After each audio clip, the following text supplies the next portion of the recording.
Hey y'all, I'm LaToya Drake, Program Coordinator with Kentucky's Nutrition Education Program for the University of Kentucky Cooperative Extension Service, and I'm here in our lovely Allen County Cooperative Extension Service demonstration kitchen, and we are making our NCTV recipe of the month. And this month we're making a nutty sweet potato biscuit. And this biscuit is more like a cookie than a biscuit in some ways. And it starts with a cup of all-purpose flour, 1/3 cup of whole wheat flour, 1.5 teaspoons of baking powder, 1/2 teaspoon of salt, 1 teaspoon of ground cinnamon, 1/4 teaspoon of ground nutmeg, and I put those all in the same little container because I prepped this before I came to the office. We have 1/3 cup of chopped walnuts and a cup of mashed sweet potatoes. We have 6 tablespoons of butter, or of sugar, let me get it out. We have 1/4 cup of butter, 1/2 teaspoon of vanilla, and a tablespoon of milk. And these are called biscuits, but you can see how this looks more like a cookie too. And if you really wanted to sweeten them up, you could make a cream cheese or something glazed and you could put that on top. But we want to make them healthy because they're also relatively healthy and fiber-rich recipe. And we all should be eating more sweet potatoes, right? Because sweet potatoes are high in potassium, which are going to be healthy for our heart and our blood pressure.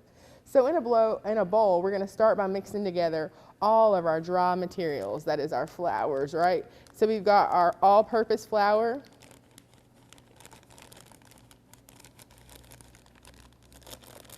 Get it all out of there. And I always pour just slightly a little more when I come here just so if it doesn't all make it.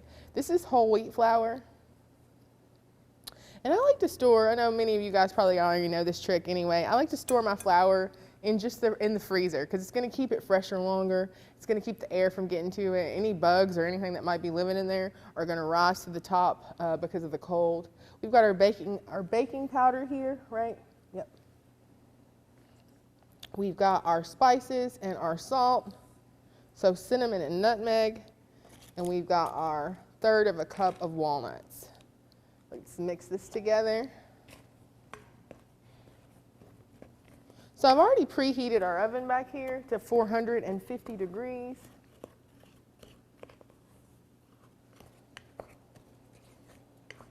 Just get all that mixed together. So yeah, basically this is kind of a fiber-rich cookie. And if you wanted to make it any more cookie-like, you could maybe add some white chocolate chips.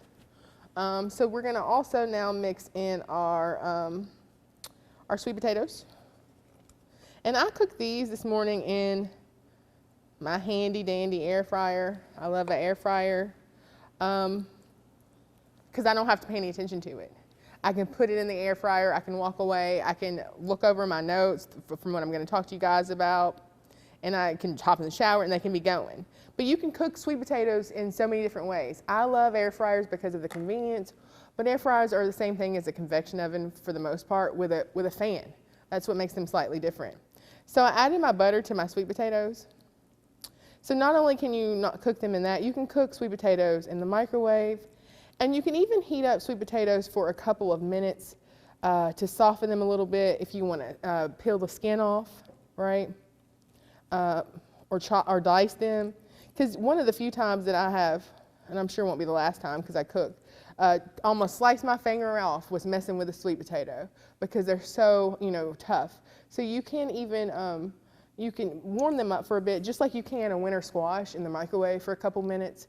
Sometimes I like to throw a damp paper towel around it and warm them up for 1 to 2 minutes and soften them up so they're easier to work with.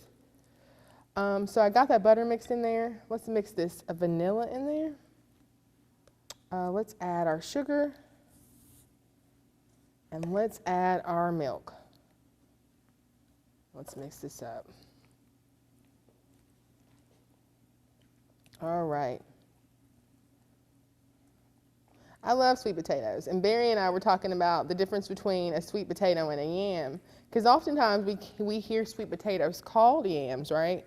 And they're not. They're two different plants.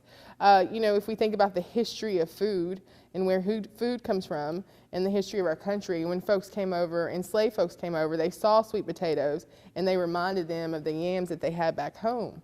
So this is where we get the name. So we lovingly call sweet potatoes yams as well to honor our history, right? So we've got our sweet potatoes, or we've got all of our liquids, right? Our melted butter, our sweet potatoes. That looks like it tastes good. I want to try it. Let's see. Yeah, because there's nothing wrong in there. It tastes like a good sweet potato pie, right? So we're going to mix in we're going to combine our sweet potatoes. That's actually really good. This is going to be super tasty together. I think I tried one of these a couple years ago, but I haven't made this recipe myself. So I'm excited to try this. I love a sweet potato because we can eat sweet potatoes in so many different ways, right? We can eat them sweet in like a sweet potato crunch or casserole. One of my favorite things to order from a barbecue place, right? We can eat them savory. I like to eat them in like quesadillas or tacos with some black beans or like a chili. That's a really good way to eat a savory sweet potato. They work really well with corn and different types of peppers like poblano, make a really good taco. We can continue to eat them sweet and have something like a baked oatmeal or regular oatmeal. Sweet potatoes, frozen sweet potatoes, I even like to add those sometimes to smoothies. You never thought about that, but smoothies, anything orange is going to work with orange. You can add some orange pepper and some sweet potatoes and some oranges and some different types of other kinds of fruits, apples, to give it a little bit of sweetness and make a really good smoothie. So we've got our biscuit mixture. So we're going to, I combine this all, flour mixture, and I mix it pretty well. Let me mix it up some more.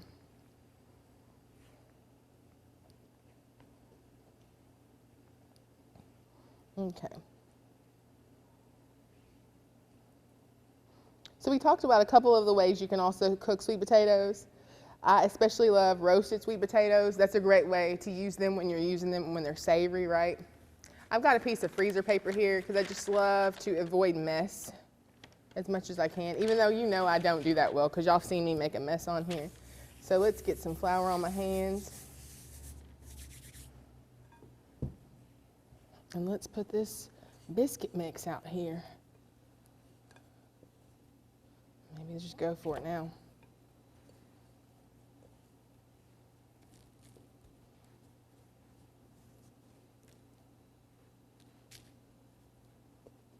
All right. So let's knead this together. It says to knead it 3 or 4 times. Let's get as much as my mix in there. Okay. So let's knead it.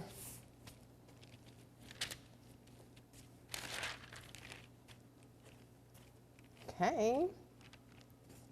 We've got to kind of knead.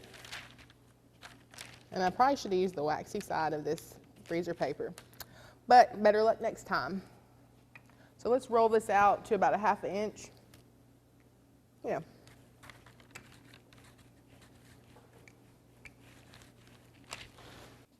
All right, y'all. So I readjusted a little bit and we flipped the freezer paper over to the waxy side. I added some more flour and I decided that using the rolling pin was a bad idea. It's been better to just flatten it out with my floured hands to prevent sticking. So we want this to be about a 1/2 inch because we're going to make our biscuits that way. And we've got our heart for, what do we got coming up? What is it called? Valentine's Day. Holidays are fun, I guess, but they're not my thing all the way. So I don't even remember them, even though I have love. So there we go. There's, oh, that looks so cute. So there's one. And this should make about 18 biscuits or so, is what the serving size is.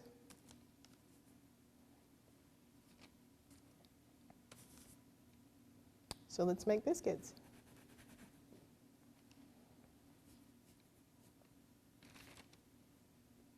And as we make these biscuits, we have been talking about sweet potatoes because they're in season in Kentucky. And peak sweet potato season is now, but sweet potatoes are always in season in Kentucky throughout the year. So you should be able to, oh, that one's not good. You should be able to find them at your local farmer's market if it's open year round. And if your farmer's market's not open, you can always find them at your local grocery store, right? And they're gonna be pretty affordable all year round because they're in season and available all year round.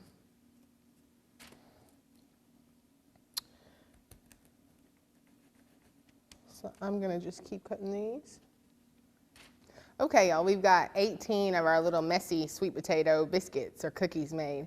And we're gonna put them in the oven. The oven's been preheated for 450, and we're gonna leave them in there for about 12 minutes until they're done. So we'll check those out in just a second. All right, y'all, we're back with our sweet potato biscuits straight out of the oven. They look pretty tasty. They rose pretty fun. I used some of the extra biscuit dough to throw on top, so that's why they look kind of fun. We've got a few really cute ones back here that we'll plate up so you can check them out. But these are filled with fiber. They have the good sweet potatoes. And sweet potatoes are such a good vegetable, and we all should be eating more of those because they're rich in antioxidants, and so cancer fighting agents, and they're great for fiber, and they're great also for potassium, as we talked about earlier. So this is just a really fun little recipe to make. And I love that they rose. You could add a little honey to those to make them a little tastier. But I really hope that you'll give these sweet potato biscuits a try. And you can find this recipe by reaching out to the Allen County Cooperative Extension Office here in Scottsville, Kentucky. You can also reach out to Barry at NCTC, and that is barry.hyatt@nctcstaff.com. You can also look at the Plated Up Kentucky Proud website and just Google Plated Up Kentucky Proud, put that into your search engine, it'll come right up, recipes. You can also check this recipe out at planeatmove.com. This is one of our food step friendly, EBT approved recipes. So it's gonna be healthy and nutritious, and it's gonna be tasty as well. So really hope that you'll give this recipe a try and check out this recipe. And thank you guys for watching our NCTC recipe of the month, and we'll see you next month.